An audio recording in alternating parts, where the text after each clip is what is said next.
morning, everyone. I'm Pearl Havate, and I'm pleased to welcome you to the Coalition of Manitoba Cultural Communities for Families podcast, empowering voices, stories of resilience and hope. Fundamental to the Coalition's mission is its focus on social justice, equity, diversity, and inclusion. In pursuit of this mission, the Coalition strives to bring together cultural community members to share their wisdom, lived experience, and ideas in order to build healthy and peaceful communities and to address issues of racism and discrimination. Earlier this year, the Coalition also announced its desire to recognize the amazing work of our youth in the area of social justice. The CMCCF Youth Social Justice Award is granted to an individual or a group who are making positive change for communities either locally or beyond. The award celebrates the remarkable achievements of young people between the ages of 15 and 21 from diverse cultural backgrounds who are leading with bravery, curiosity, intelligence, and empathy. Our goal with this award is to recognize those who are making small, incremental, and often invisible changes in areas that matter to them, such as arts, culture, faith, and community, while also creating safe and comfortable spaces within their own cultural communities. These young leaders are deeply committed to social justice and community building and are creating more equitable, diverse, and inclusive communities where everyone feels a sense of belonging.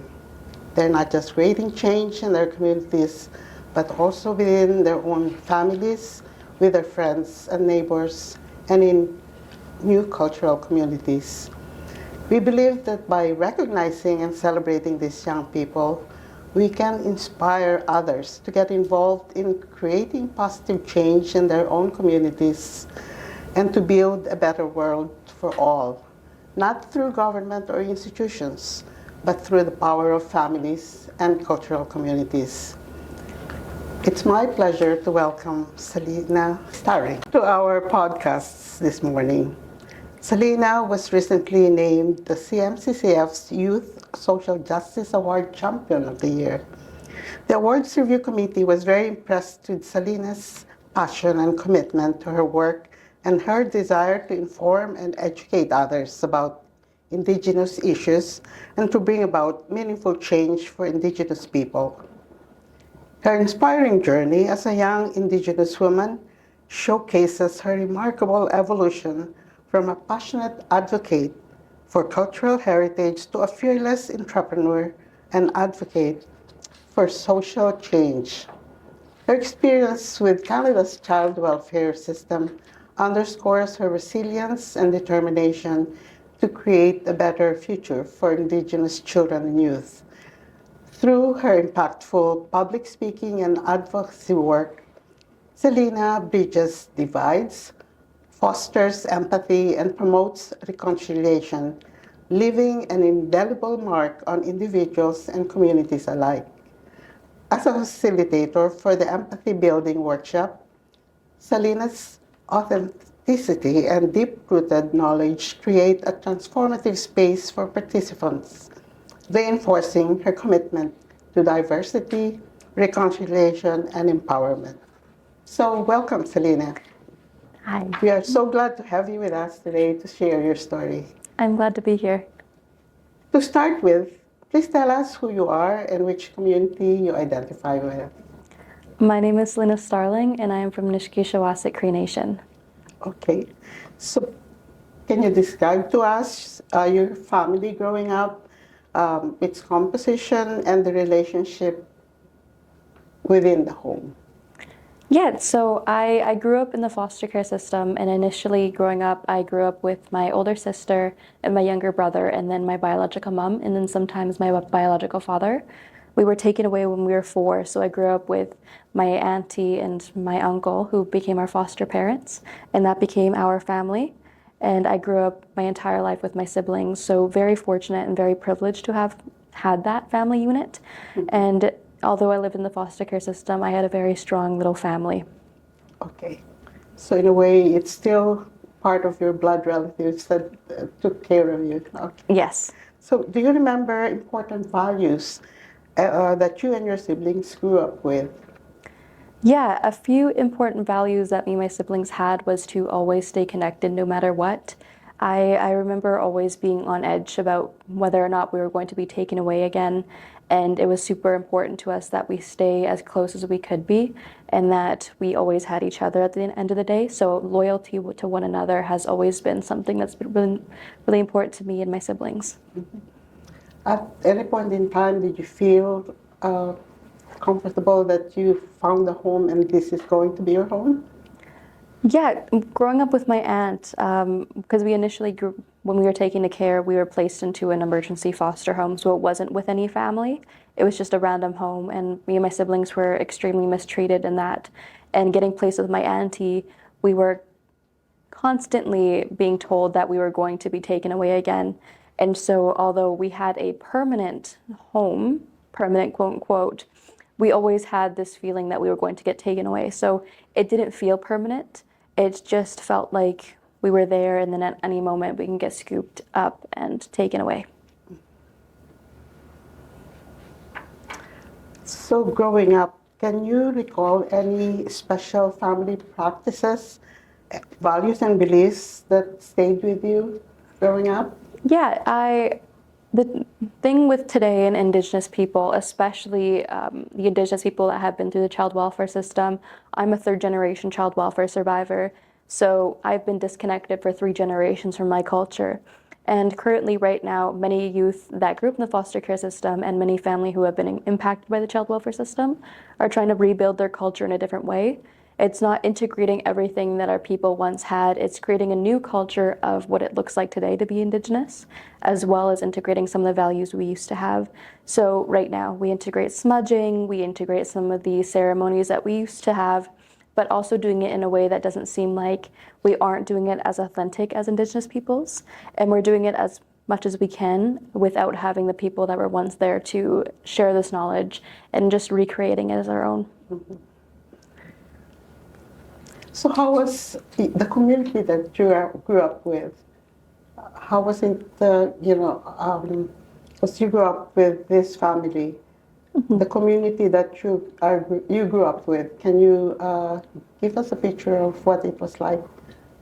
Yeah, so our little small community, it was me, my older sister, my younger brother, and then came my 2 younger siblings, and then my last one, he's 5 currently. So grew up with a really big family, and we kind of created our own community. We never really visited our home community in CN all the way up north, so just having that small, tight-knit community was always the best for us. We found not much luck with our biological family. We noticed that the more success we had, the more that people wanted to take from us. And the more that we saw good things happen in our life, the worst things would happen when we involved people that we were considered to be close with. And so making sure that our blood line within this unit stayed there, and then not letting anyone else in to kind of attack us, because every time that we allowed someone to come into our family unit, they would either call the child welfare system on us and try to get the young kids taken away. And many times it was because we didn't integrate our culture into our family.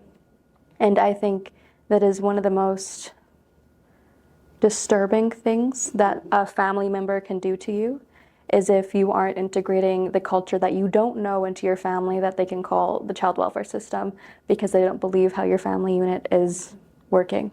Okay.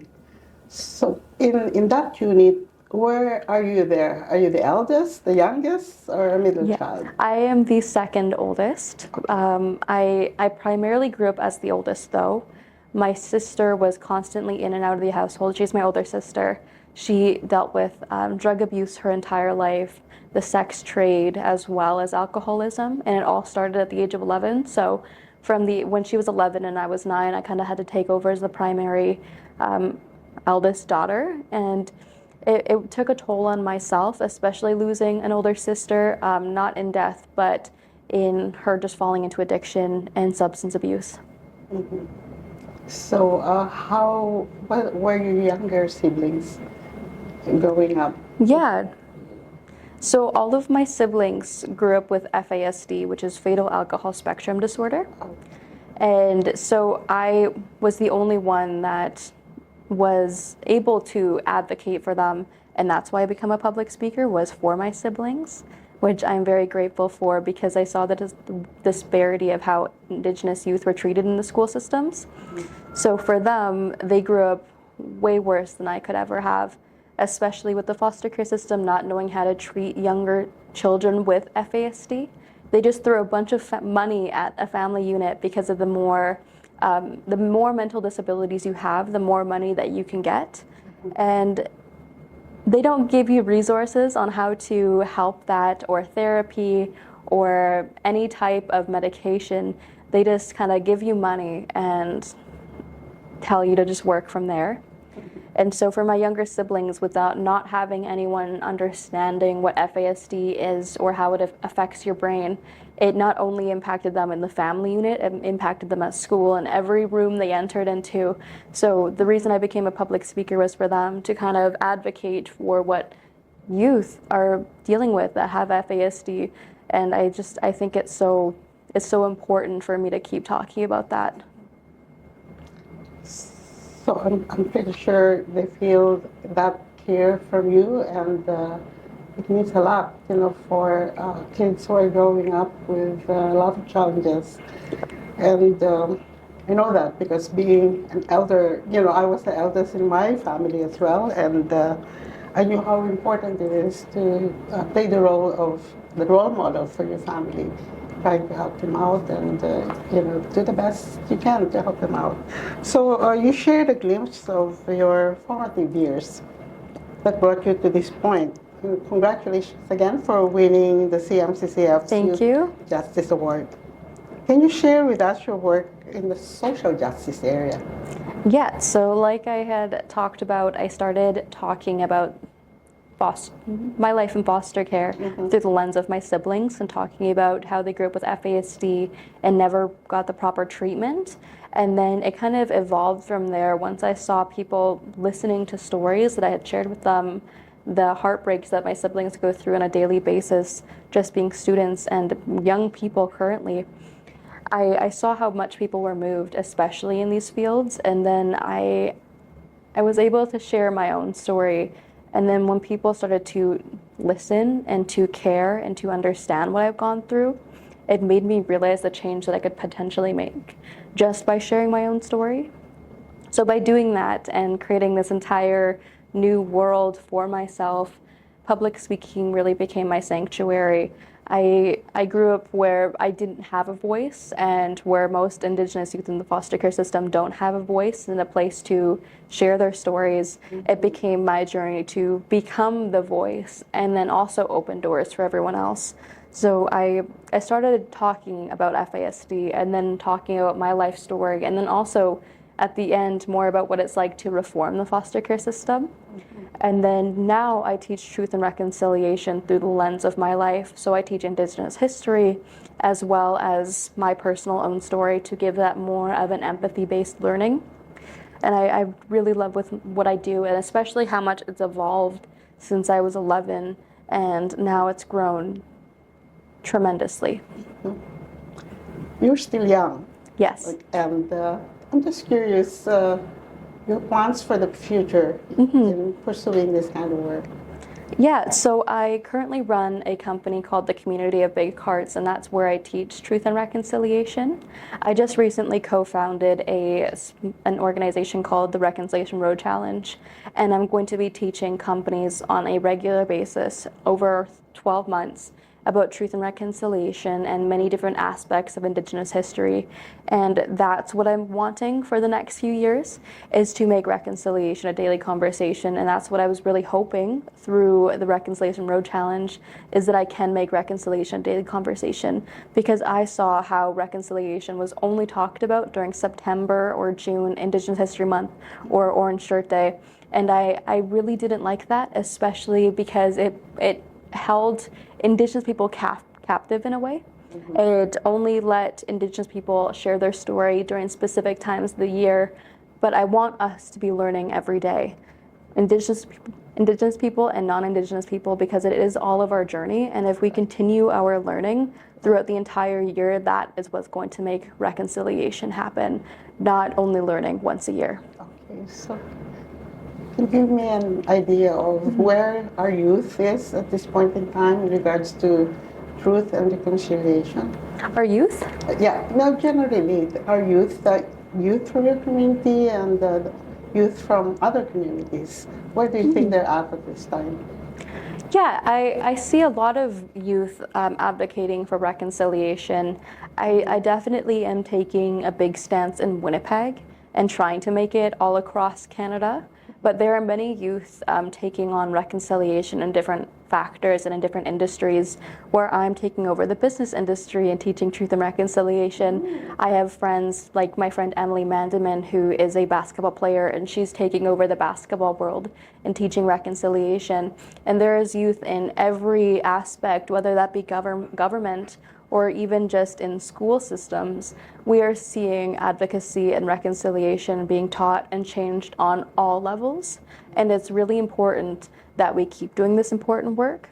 But I think what needs to change is only having one voice per every industry, because I right now see only one youth or Indigenous youth in every industry advocating for this change, and we need many more voices in order to create this important change.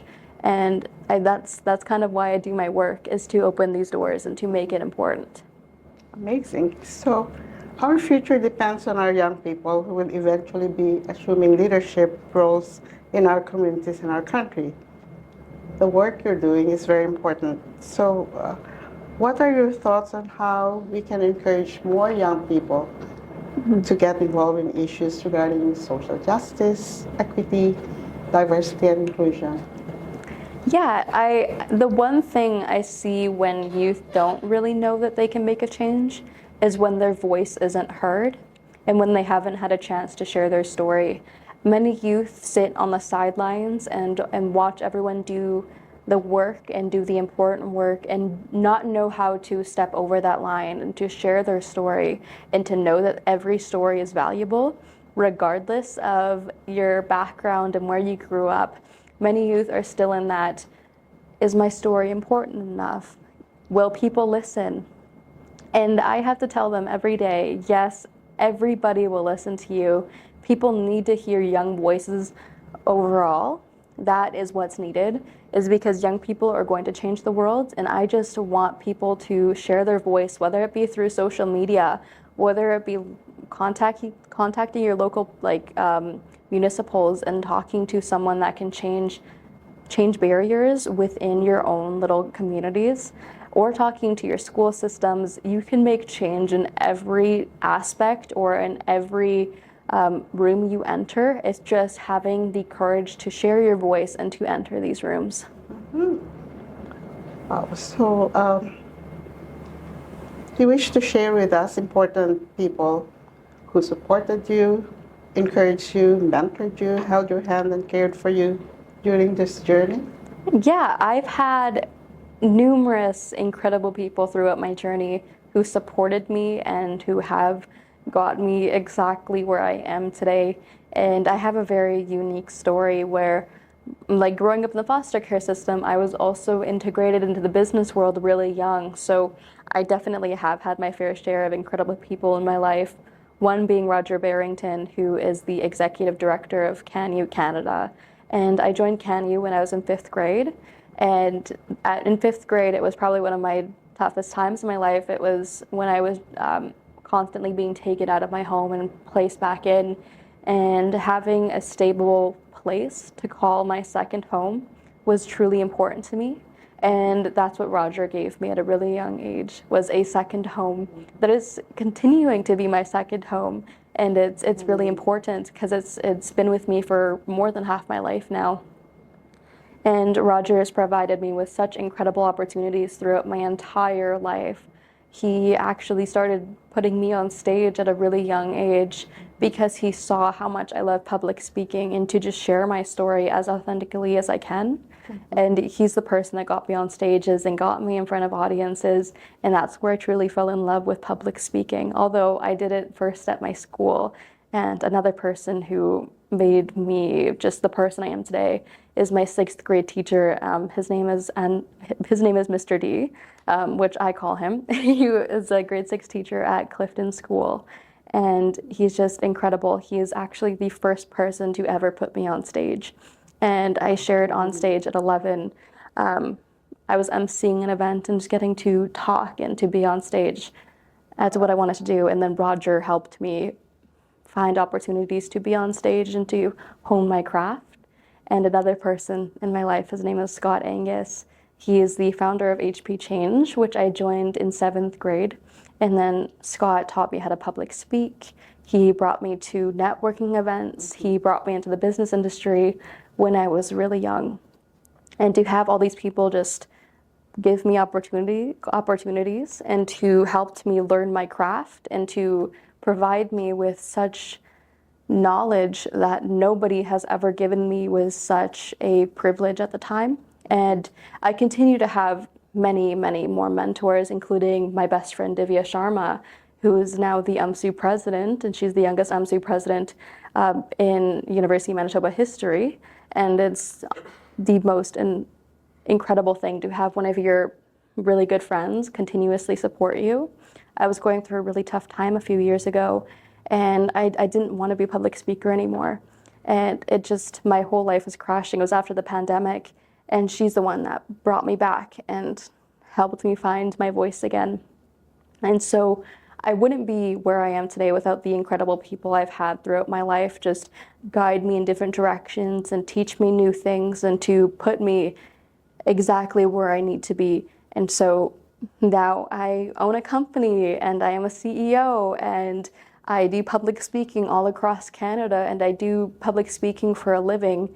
I am living my dreams. I recently just did a TED Talk about my reconciliation journey, and just to be achieving all of my dreams and all of my goals, regardless of how I grew up, because of the people that have supported me, has been incredible. So thank you to all the people I have mentioned, and there are many, many more that have supported me along this journey, but those are the top ones.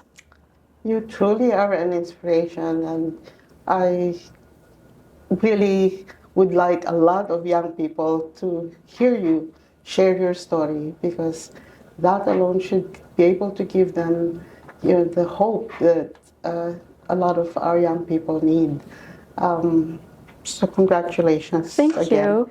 So if I were to ask you your wish for our world, what would it be?